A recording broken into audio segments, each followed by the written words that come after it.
E aí, pessoal? Hoje nós vamos começar a falar da segunda semana do PET dos segundos anos, né? O tema dessa semana é linguagem e significado. Então, se você já leu o texto, ou se você vai lê-lo, é bom que você já saiba que o texto é um texto difícil. O que eu vou tentar fazer nessa aula é te ajudar a compreender a ideia geral de o que é a linguagem e de como a linguagem nos aproxima ou nos insere, melhor dizendo, dentro do mundo humano, né? Então, para começar a falar sobre a linguagem, eu tenho que dizer para vocês o seguinte: nós não vamos discutir os conceitos. Nós vamos tentar compreender, no geral, o que é linguagem, o que é filosofia da linguagem, e eu vou explicar todas as atividades para você, com exceção de uma, que é sobre português, né? O que a gente precisa entender de início é que a linguagem é aquilo que mais nos diferencia dos animais. Você poderia falar, professor, mas os golfinhos se comunicam, os macacos se comunicam, né? E isso necessariamente não é uma linguagem. Antes da gente entender o que é linguagem, a gente precisa entender o que a linguagem não é. O primeiro de tudo, a linguagem não é um conjunto de sons, né? Não é só isso. Por quê? Porque entre os bichos, entre as baleias, né, por exemplo, existe um conjunto de sons que elas se entendem. De uma certa forma, elas conseguem compreender o que um som quer dizer e o que outro som quer dizer, mas não é necessariamente uma linguagem. Então a linguagem, ela não é só um conjunto de sons. A linguagem não é também só comunicação, porque como o exemplo que eu acabei de dar dos animais, eles se comunicam. Mas isso não quer dizer que a comunicação, por si só, seja considerada uma linguagem. Então, olha só, nem toda comunicação pode ser considerada uma linguagem, mas toda linguagem parte da comunicação. Sem uma comunicação prévia, não é possível construir uma linguagem. Outra coisa que a linguagem não é um simples conjunto de sinais que uma pessoa só entende, né? Vamos dizer que eu faça um sinal qualquer e digo que aquilo significa um som qualquer, né? Porque a linguagem faz essa conexão entre o sinal, o que a gente pode chamar também de signo, e o som. Então eu faço esse conjunto de sinais que representam determinados sons e digo que isso é uma linguagem só minha. Isso está errado. Não existe uma linguagem individual. A linguagem ela é sempre coletiva, certo? Então nós vimos 4 pontos. A linguagem não é só um conjunto de sons, ela não é só comunicação, ela não é um conjunto de signos pertencentes a somente um indivíduo, então a linguagem também não é individual, ela é sempre coletiva. Então o que a linguagem é? Ela é uma comunicação, ou seja, é uma conexão entre indivíduos, através de sinais, que são as letras no nosso caso, e de sons que representam esses sinais de maneira coletiva. O conjunto dos sinais é o alfabeto. E no alfabeto, cada letra tem seu som, ou melhor dizendo, tem seu fonema, né? O A, o B, o C e o D. E quando várias pessoas conhecem tanto os sinais ou signos e os fonemas representantes daqueles sinais, existe uma linguagem. Especificamente sobre filosofia da linguagem, o ponto principal é tentar compreender qual é a relação entre linguagem, mundo e pensamento. Certo? Vou repetir. Qual é a conexão ou a relação entre o que eu penso, transmitido no que eu falo, a respeito do mundo? Esse é o grande problema da filosofia da linguagem. E você vai ter vários filósofos da linguagem, ou linguistas, pensadores que tentam resolver a questão de como o meu pensamento e a minha linguagem representam o mundo de maneiras diferentes. Por que esse problema entre a relação da linguagem, do pensamento e do mundo é complicado? Porque ao longo dos nossos dias cotidianos, né, quando a gente vai na padaria, ou quando a gente vai em qualquer outro lugar, mesmo dentro de casa, né, existe um grande problema que é tentar representar o mundo como eu vejo, como eu o penso, através da minha linguagem. Nem sempre a gente consegue representar o mundo que nós vemos através da nossa linguagem. Eu diria mais, quase nunca a gente consegue representar. Para te dar um exemplo disso, eu vou convidar você a olhar um quadro que eu gosto muito, uma pintura. Mas antes de você ver o quadro, vou colocar ele aqui, eu quero tentar descrever para você como é o quadro. E esse nosso exercício vai ser assim, você tenta imaginar aí tudo que eu tô falando, eu vou tentar ser o mais fiel possível do que eu vejo desse quadro, tá bom? Tenta imaginar ele aí do seu jeito. O quadro tem uma tonalidade amarronzada, né? É um quadro com cores assim mais apagadas. Ele está representando no primeiro plano uma mulher ruiva e branca. Ela tem um vestido longo cinza, uma bolsa do lado esquerdo na cintura. As mangas do vestido dela são caídas assim. Parece que ela tem uma outra vestimenta da cor do cabelo dela, né? Então meio vermelha por baixo. Ela está segurando o cabelo com a mão direita e o cabelo está esvoaçando.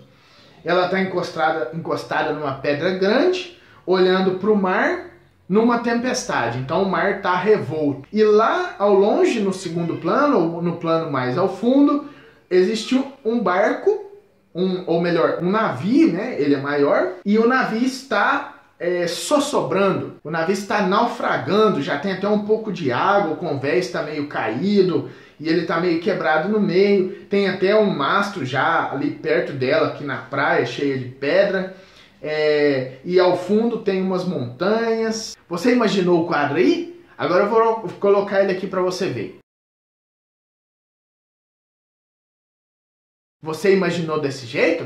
Tem coisas semelhantes com o que eu falei? Tem coisas diferentes? Ou você vai dizer para mim, do jeito que você falou, eu imaginei totalmente diferente. Então eu te pergunto, a minha descrição do quadro foi fiel? Você conseguiu ver o quadro desse jeito que você viu agora, como ele é, só com a minha descrição? Então, não sei se você consegue entender que esse é um exemplo para te mostrar que a nossa visão do mundo e o jeito que nós pensamos o mundo que nós vemos, ele tem um empecilho muito grande na comunicação, que é a linguagem. A minha linguagem não dá muito conta de mostrar para vocês aquilo que eu estou pensando do mundo. Isso é um exemplo do quadro, mas pode ser um exemplo de uma árvore que eu vejo agora, com o céu azul que eu estou vendo agora, com um cheiro que eu sinto agora, com uma cor que eu imagino, com um sentimento que eu tenho. Você já tentou dizer para uma pessoa como você se sente? Quase nunca você consegue relatar exatamente como você se sente. E isso é assim também com o raciocínio.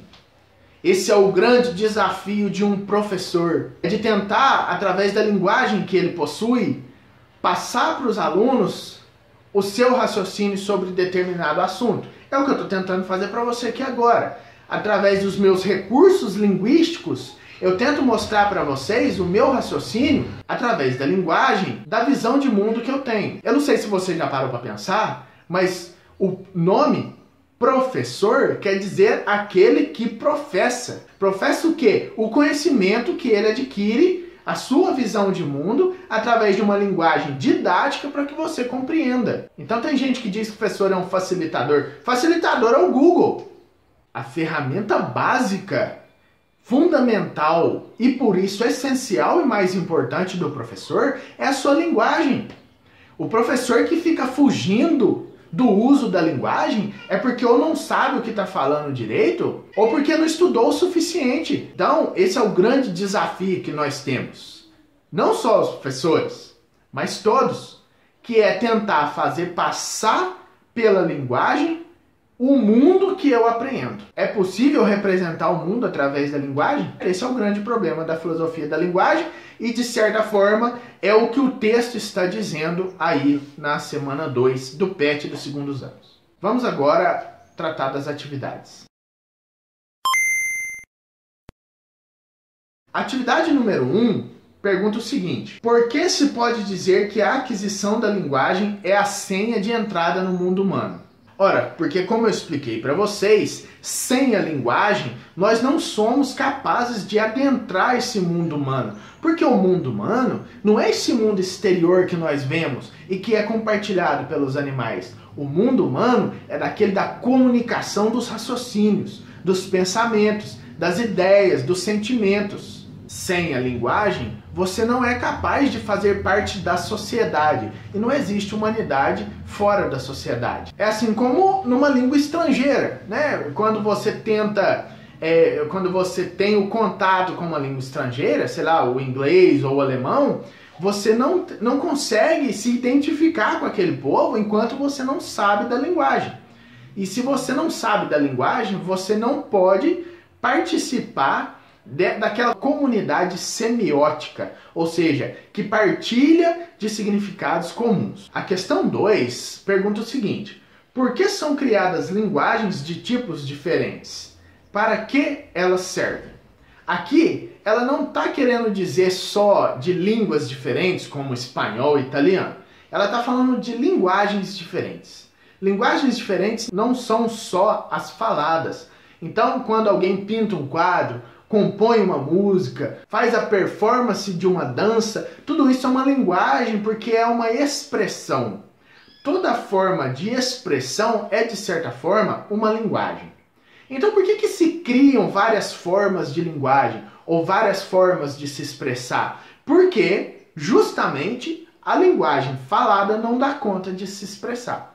Eu posso tentar mostrar para vocês, através da minha linguagem, a paisagem que eu vejo agora aqui da minha casa. Os eucaliptos, né? Uma colina ali e o céu azul. Mas você não vai conseguir ter o acesso que eu tenho pela minha visão através da minha linguagem. Então, vamos dizer, se eu pintasse um quadro disso, eu fizesse um desenho, talvez eu te atingisse de uma maneira mais fácil. É por isso que se criam as diferentes linguagens. A questão 3 é para você citar algumas regras de combinação da língua portuguesa. Um exemplo, né, que eu me lembro agora é de que o S entre vogais fica com som de Z, né? Em cada linguagem, essas regras vão ser diferentes. Eu posso citar para você algumas que eu sei. Por exemplo, no grego, você pode usar dentro da mesma palavra o S de 3 formas diferentes, né? No início da palavra, com maiúsculo, no meio da palavra e no final da palavra. Elas são escritas de formas diferentes. E no alemão, por exemplo, que antes de T e P, o S tem um som de X, né? Então não é Einstein, seria Einstein. A questão 4,